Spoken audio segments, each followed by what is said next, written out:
Wer in dem Desaster seines Lebens steht, der hat Sehnsucht, da rauszufinden. Selbst wenn er noch nicht direkt zu Jesus Christus findet, sucht er doch überall, irgendwo, immer das Heil. Und die Wahrheit ist, dass man ohne Jesus von unendlich vielen Mächten, Argumenten, Süchten, Zweifeln, Zwängen, Pseudohelfern beherrscht wird. Also, Markus 5, 1-20. Und sie kamen an das jenseitige Ufer des Sees in das Land der Gadarener. Und als er aus dem Schiff gestiegen war, kam ihm sogleich aus den Grüften ein Mensch mit einem unreinen Geist entgegen, der seine Wohnungen in den Grabstätten hatte, und selbst mit Ketten konnte ihn niemand mehr binden. Da er oft mit Fußfesseln und mit Ketten gebunden gewesen war und die Ketten von ihm in Stücke zerrissen und die Fußfesseln zerrieben worden waren und niemand vermochte, ihn zu bändigen. Und alle Zeit, Nacht und Tag, war er in den Grabstätten und auf den Bergen und schrie und zerschlug sich mit Steinen. Und als er Jesus von Weitem sah, lief er und warf sich vor ihm nieder, und mit lauter Stimme schreiend sagt er: Was hab ich mit dir zu schaffen, Jesus, Sohn Gottes des Höchsten? Ich beschwöre dich bei Gott, quäle mich nicht. Denn er sagte zu ihm: Fahre aus, du unreiner Geist, aus dem Menschen. Und er fragte ihn: Was ist dein Name? Und er spricht zu ihm: Legion ist mein Name, denn wir sind viele. Und er bat ihn sehr, sie nicht aus der Gegend fortzuschicken. Es war aber dort an dem Berg eine große Schweinerherde, die weidete. Und sie baten ihn und sprachen: Schick uns in die Schweine, dass wir in sie fahren. Und er erlaubte es ihnen, und die unreinen Geister fuhren aus und fuhren in die Schweine, und die Herde stürzte sich den Abhang hinab in den See, etwa 2000, und sie ertranken in dem See. Und ihre Hüter flohen und verkündeten es in der Stadt und auf dem Land, und sie kamen, um zu sehen, was geschehen war. Und sie kommen zu Jesus und sehen den Besessenen dasitzen, bekleidet und vernünftig, den, der die Legion gehabt hatte, und sie fürchteten sich. Und die es gesehen hatten, erzählten ihnen, wie dem Besessenen geschehen war, und das von den Schweinen. Und sie fingen an, ihm zuzureden, aus ihrem Gebiet wegzugehen. Und als er in das Schiff stieg, bat ihn der Besessene, dass er bei ihm sein dürfte. Und er ließ es ihm nicht zu, sondern spricht zu ihm: Geh hin in dein Haus zu den Deinen und verkünde ihnen, wie viel der Herr an dir getan und wie er sich deiner erbarmt hat. Und er ging hin und fing an, in der Dekapolis bekannt zu machen, wie viel Jesus an ihm getan hatte, und alle verwunderten sich. Ja, es ist ja so, wenn man einen Bibeltext behandelt, dann gibt es meistens 3 Möglichkeiten, ihn zu entdecken. Das erste ist nun mal eben die buchstäbliche Wahrheit des Geschehens. Also hier war es tatsächlich so, dass Jesus über den See fuhr und da nach Gadara kam, und da war wirklich ein Besessener, da waren 2000 Schweine, der Mann war gekettet und gefesselt, und er riss sich los, und der Herr treibt ihn aus und er wird befreit. Das ist zunächst einmal die wahre, punktuelle Begebenheit. Dann kann man natürlich solch eine Geschichte darüber hinaus auch persönlich, das heißt evangelistisch anwenden. Ich kann das Geschehen, diese Einzelheiten, was sich da alles zugetragen hat, die Macht unseres Herrn Jesus Christus über diesen armen Sünder und über die Macht der dämonischen Welt, das kann ich persönlich anwenden, zum Beispiel evangelistisch. Ich kann das also alles geistlich übertragen. Und es wäre mal interessant zu wissen, wie viele Menschen im Laufe der Jahrhunderte durch diese Geschichte schon zu Jesus Christus gefunden haben. Da gibt's aber noch eine dritte Möglichkeit. Und die dritte Möglichkeit ist nun die heilsgeschichtlich prophetische Deutung einer solchen Wahrheit. Also so wie ich sie evangelistisch übertragen kann, so kann ich sie auch heilsgeschichtlich übertragen. Jesus war in Israel. Israel wollte ihn nicht. Da fährt er über das Meer in das heidnische Land, erreicht dort nun die Heiden. Später wird er aber dort auch wieder ausgeladen und kehrt wieder zurück nach Israel. Ja? Und da waren 2 Besessene, nicht nur einer. Matthäus redet von 2 Besessenen. Markus erwähnt nur einen, weil der sich wahrscheinlich besonders hervorgetan hat. Und das darf alles auch eine prophetische Bedeutung haben, wenn es denn in den Gesamtzusammenhang der Bibel passt und das unterstreicht, was uns die biblische Prophetie sagt. Also das sind im Groben die 3 Möglichkeiten, die wir haben zur Auslegung oder zur Darlegung. Wir wollen das nun versuchen, persönlich anzuwenden auf uns, auf die Welt, auf das Geschehen unserer Gesellschaft. Und wir beginnen mit Vers 1 und 2. Und sie kamen an das jenseitige Ufer des Sees in das Land der Gadarener. Und als er aus dem Schiff gestiegen war, kam ihm sogleich aus den Grüften ein Mensch mit einem unreinen Geist entgegen. Jetzt sehen wir natürlich sofort die Dämonen, die da angelaufen kommen und sich dann da dem Herrn beugen und schreien vor Angst und wir wollen ihn lieber in die Schweine als in den Abgrund und so weiter oder in den Feuersee. Aber ich glaube, wir dürfen zuerst einmal auch den Menschen sehen. Der Mensch, der dahinter stand, der meines Erachtens getrieben war von einer großen Sehnsucht. Alles hat ihm nicht geholfen. Er war so tief gesunken, wie man nur sinken kann. Und er hatte diese Sehnsucht, von der Dunkelheit ans Licht zu kommen, von der Grabesgruft zum Leben. Das war seine Sehnsucht. Und diese Sehnsucht steckt ja in jedem Menschen. Ich denke immer diese 2 S, ja, also nicht SS vor 80 Jahren, sondern SS im heilsgeschichtlichen Sinn, Sünde, Sehnsucht. Das läuft nämlich parallel, das läuft miteinander. Der Sünder hat immer auch Sehnsucht. Warum? Weil er ein Sünder ist.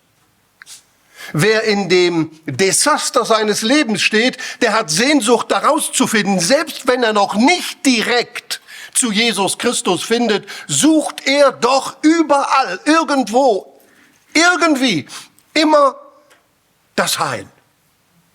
Sünde bewirkt die Sehnsucht in uns. Und ich frage mich, ob der Herr nicht auch diese Sehnsucht des Mannes da, der besessen gewesen ist, gesehen hat. Und ob es nicht diese Sehnsucht war, die ihn über das Meer, über das Galiläische Meer gedrängt hat nach Gadara, wo doch eigentlich kein Jude hin wollte, wo die Schweine gehütet wurden. Stellt euch das mal vor. Dahin zu gehen, das war für jeden Juden doch eine Abart sondergleichen. Aber für Gott gibt es keinen Weg, der zu weit ist und der zu tief ist, um einen Menschen zu erreichen, der Sehnsucht hat. Denn der Herr hört und versteht das Seufzen von ferne. Und der Mensch, der ist ja angelegt auf Gott. Und darum möchte ich sagen, ja, dieser Mann, um zu ihm zurückzukehren, der war zwiegespalten.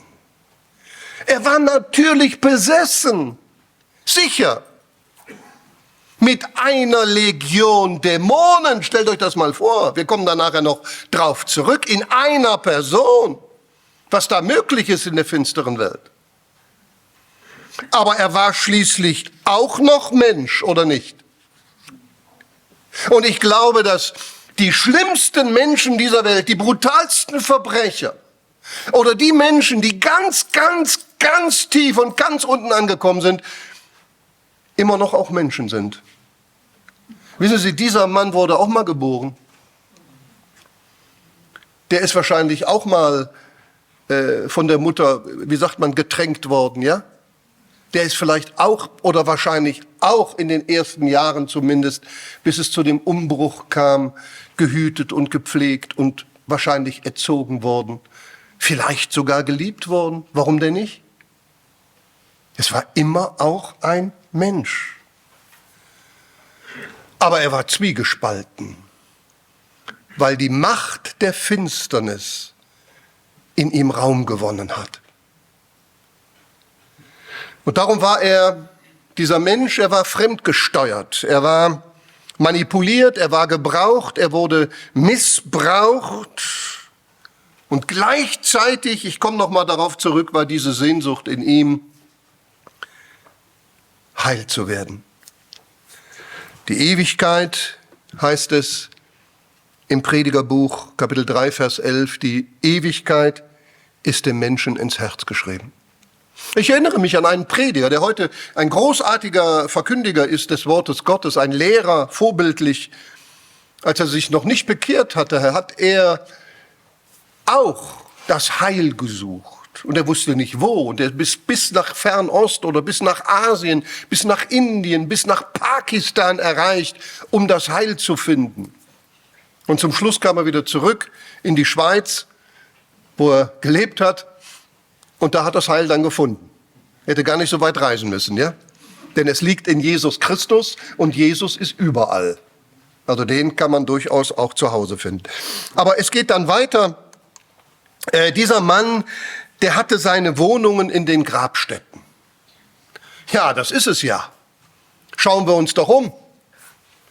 In jedem Ort ein Friedhof. Oder? In jedem Ort ein Friedhof. Alle, die wir älter werden, wir spüren es schon so langsam immer deutlicher an unserem eigenen Leib. Ne? Die Verwesung fängt an. Wir riechen noch nicht, aber ja, es gibt ja gute Deos. Ja. Wir sind vom Tod umgeben, wo wir gehen und stehen. Ist es nicht die Realität? Schlagen wir die Zeitungen auf? Hören wir Nachrichten? Gucken wir in unsere Verwandtschaft? Gucken wir in unsere eigene Gemeinde? Bekanntenkreis. Wir sind vom Tod umgeben. Grabstätte, wo wir stehen, gehen, liegen und leben. Es geht weiter. Und selbst mit Ketten konnte ihn niemand mehr binden. Da er oft mit Fußfesseln und Ketten gebunden gewesen war, muss man sich mal vorstellen, und die Ketten von ihm in Stücke zerrissen und die Fußfesseln zerrieben worden waren und niemand vermochte ihn zu bändigen.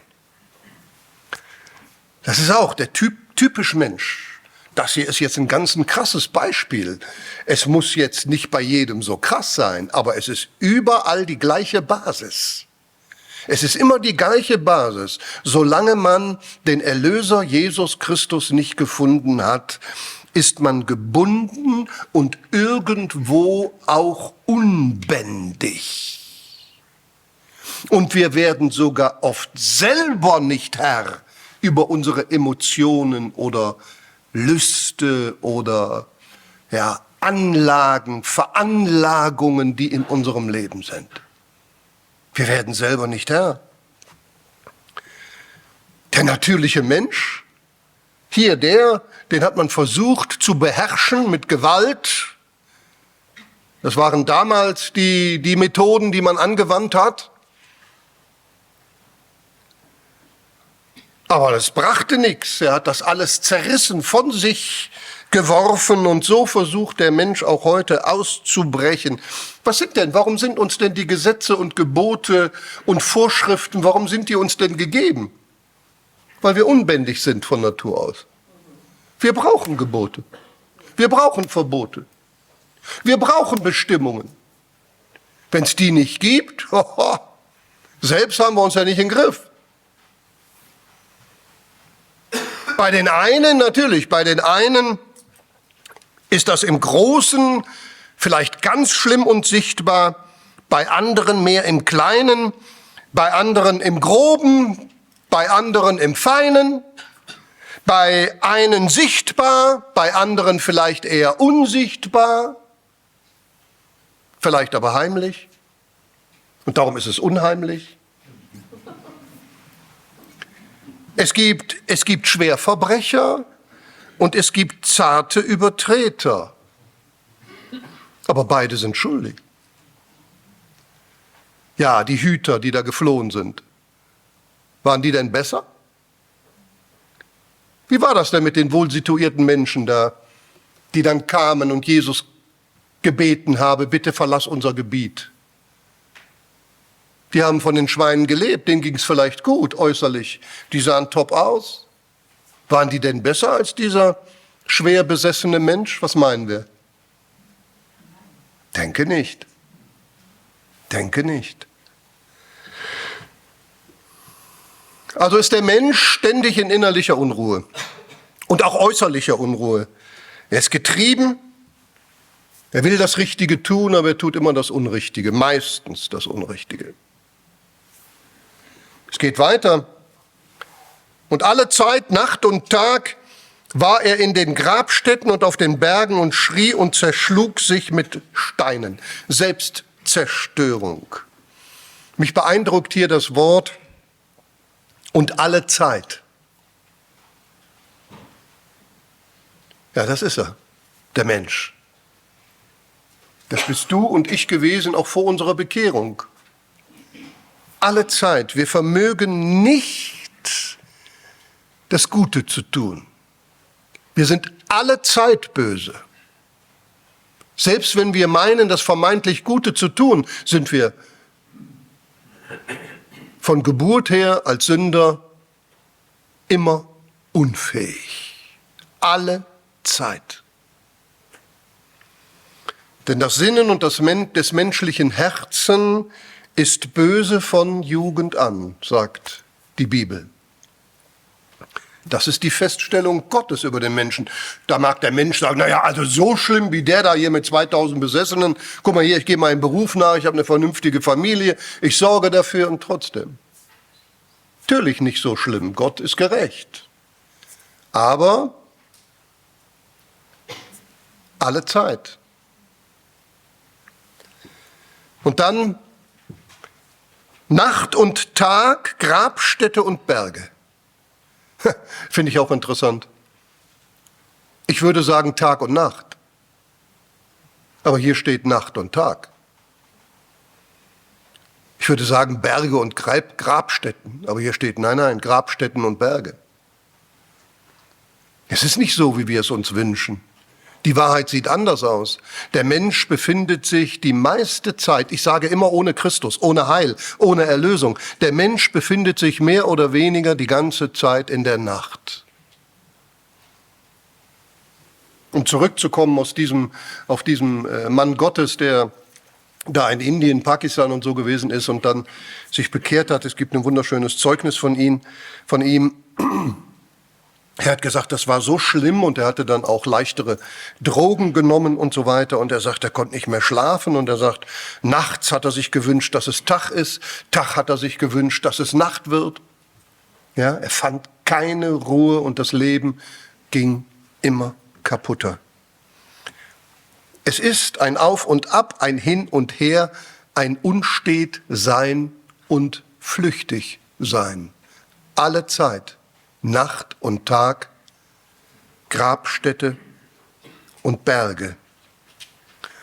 Und wer ohne Gott lebt, der lebt in Unruhe. Und wer den Herrn ignoriert, schadet sich selbst. Und da kann ihm kein anderer helfen. In der Parallele übrigens von Matthäus 8 und Lukas 8, das ist beides mal Kapitel 8, also Matthäus Kapitel 8 und Lukas Kapitel 8, da wird diese Geschichte auch erzählt. Und da heißt es dann noch zusätzlich, sie waren gefährlich, also man kann auch sagen wütend, je nach Übersetzung.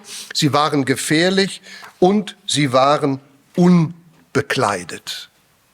Sie waren gefährlich, also sie hatten sich selber nicht unter Kontrolle. Hat der Mensch ohne Gott sich denn unter Kontrolle? Ich glaube, selbst der Papst nicht, wenn er nicht Jesus hat.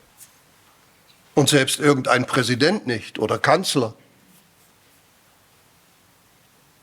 Der Mensch hat sich nicht selbst unter Kontrolle.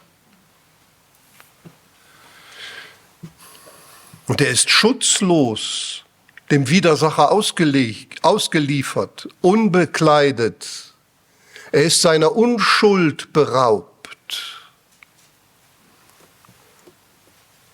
Da ist es interessant, da kommt Jesus ins Spiel für uns. Als Jesus gekreuzigt wurde, wurde er ausgezogen. Und er wurde gekreuzigt mit nur einem Lendenschurz um die Lenden. Und nach jüdischem Begriff bedeutet das Nacktsein. Was heißt das? Jesus hat unsere Stellung eingenommen. Seit dem Sündenfall. Adam und Eva waren nackt, aber vor der Sünde hatten sie ja noch die Unschuld. Aber mit dem Sündenfall wurde alles anders, schutzlos. Und so auch diese Besessenen. Und das hat Jesus alles auf sich genommen. Und darum mit seinem Erscheinen auf einmal, seht ihr, mit seinem Erscheinen auf einmal wird alles anders. Da konnten die anderen Doktoren und was weiß ich, Kettenschmieder und was weiß ich nicht noch alles, ja, die konnten alle nicht helfen. Und sie kamen an das jenseitige Ufer, Jesus mit seinen Jüngern des Sees, in das Land der Gadarener. Und als er aus dem Schiff gestiegen war, als Jesus in diese Welt kam, in Bethlehem, seinen Fuß, seinen Körper auf diese Erde setzte, da wurde alles anders. Nicht vorher und nie ohne ihn. Und das wird hier so versinnbildlicht, ja? Wo Jesus Raum gewinnt, wo er das Territorium betritt, da fließt Segen und Heil. Da gewinnt Segen und Heil Raum. Da entsteht Veränderung. Da wird Feindesmacht in die Enge getrieben, quasi buchstäblich ausgetrieben. Schauen wir auf unseren Heiland. Er hat durch seinen Tod die Grabstätten besiegt. Er hat dadurch, dass er ans Kreuz genagelt wurde, uns von den Ketten befreit. Er gab dem Menschen Macht über sich, um uns von dem zu befreien, was Macht hat über uns. Das ist unser Erlöser. Und darum heißt es dann weiter, und als er Jesus von weitem sah, lief er und warf sich vor ihm nieder. Da konnte ihm aber nichts mehr halten. Klar, ich sag ja, wir können sagen, das sind jetzt die Dämonen gewesen und die haben ja ihre Bitte, das ist richtig. Aber ich sagte, der Mensch war auch Mensch. Ich glaube schon, dass er auch selber gelaufen ist. Die Dämonen in Angst und er wahrscheinlich mit einer Spur Sehnsucht. Ich will endlich geholfen werden. Und das ist es. Es gibt nur eine Lösung, es gibt nur einen Hoffnungsschimmer. Alles andere brachte keine Hilfe, wenn überhaupt, dann nur zeitlich irgendwie eine Beruhigung. Und das ist ja, was die Welt uns anzubieten hat. Die Welt kann ja schon viel, aber wenn es um die Seele geht, wenn es um die Ewigkeit geht, wenn es um Vergebung geht, wenn es um Neugeburt geht, um Neugestaltung, da kann sie uns ja nicht helfen. Da kann sie beruhigen, da können sie uns irgendwelche Spritzen geben und Medikamente. Und wenn die nachlassen, ja, die darf man nicht weglassen, wenn die nachlassen, ist schon wieder alles beim Alten.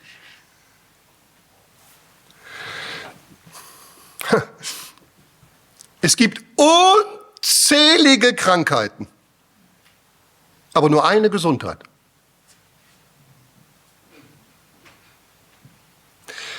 Es gibt vielfältiges Unheil mit so vielen Gesichtern, aber nur ein Heil. Es gibt Tausende von Namen in dieser Welt.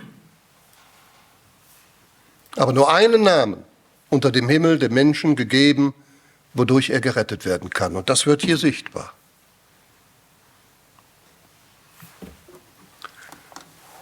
Und mit lauter Stimme schreiend sagte er, was habe ich mit dir zu schaffen, Jesus, Sohn Gottes des Höchsten? Die Dämonen aus ihm, hier spricht der Dämon. Interessant ist, dass die Dämonen ja wissen, nicht wahr? Jakobus sagt das ja auch. Die Dämonen glauben und zittern, ja, das sehen wir hier. Die Dämonen wissen um den Sohn Gottes und die Menschen leider wehren sich ihm gegenüber und komplimentieren ihn raus. Ist heute nicht anders. Ist immer so gewesen, es wird wahrscheinlich immer so bleiben, bis er wiederkommt. Aber Jesus kommt und er kam hier, um was zu bringen? Um die Macht Gottes zu bringen. Es heißt ja hier, was habe ich mit dir zu schaffen, Jesus, Sohn Gottes des Höchsten. In Jesus repräsentiert sich die Macht Gottes, des Höchsten, des Vaters, des Allmächtigen, repräsentiert sich in Jesus Christus. Er erscheint, und da heißt es ja in der wunderbaren Stelle, die wir meistens mal Weihnachten lesen, Titus 3,4, als aber die Güte und Menschenliebe unseres Heilandes Gottes erschien, errettete er uns. Denn die Menschenliebe Gottes erschien in seinem Sohn Jesus Christus. Und er fragt ihn, was ist dein Name? Und er spricht zu ihm, Legion ist mein Name, denn wir sind viele. Also eine Legion, das waren ungefähr, je nachdem, 5.000 bis 6.000 römische Soldaten. In einem Menschen. Und diese Legion, gehen wir jetzt mal von 5.000 aus, die fährt in 2.000 Schweine. Also, ganz schön viel, oder? Ist das richtig? Mindestens 3 in einer Person, in ein Schwein? 2,5. Naja, bei Dämonen ist das möglich, ja? Ja, gut, also 2,5. Also doch 3. So.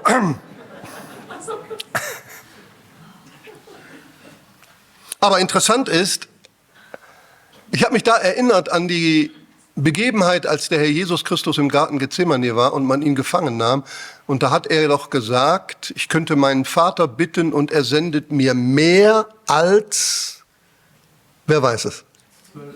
Ja, danke. 12 Legionen Engel. Hier war es eine Legion Dämonen. Ich kann den Vater bitten, 12 Legionen Engel, die kommen sofort.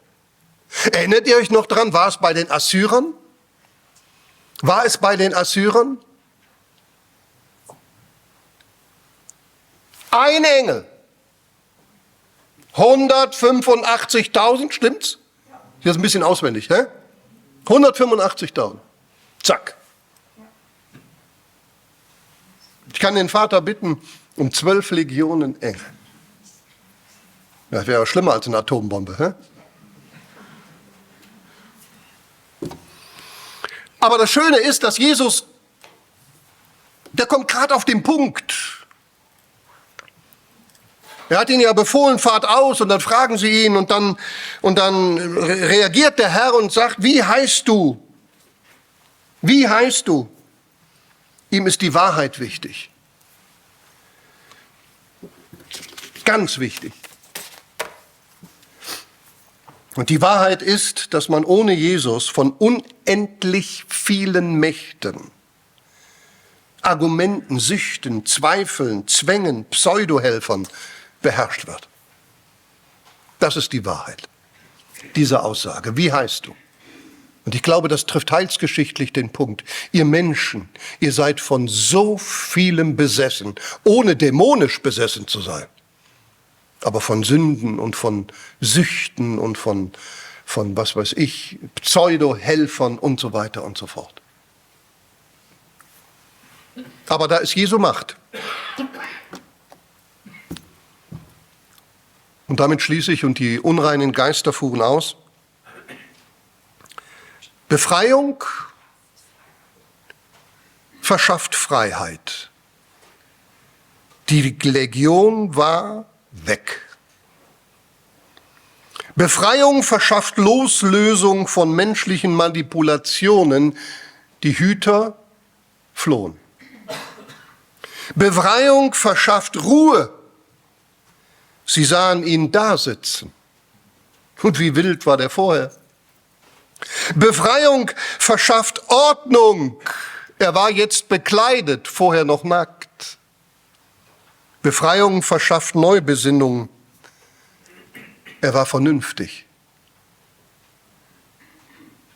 Befreiung verschafft neue Wünsche. Er bat ihn, bei ihm sein zu dürfen. Jesus hat das zwar abgelehnt aus einem bestimmten Grund, aber seht ihr diese Sehnsucht?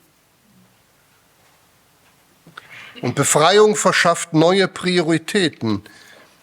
Er ging hin, um Jesus bekannt zu machen. In seiner nächsten Umgebung. Ganz neu. Alles neu. Nur durch Jesus. Danken wir ihm dafür. Amen.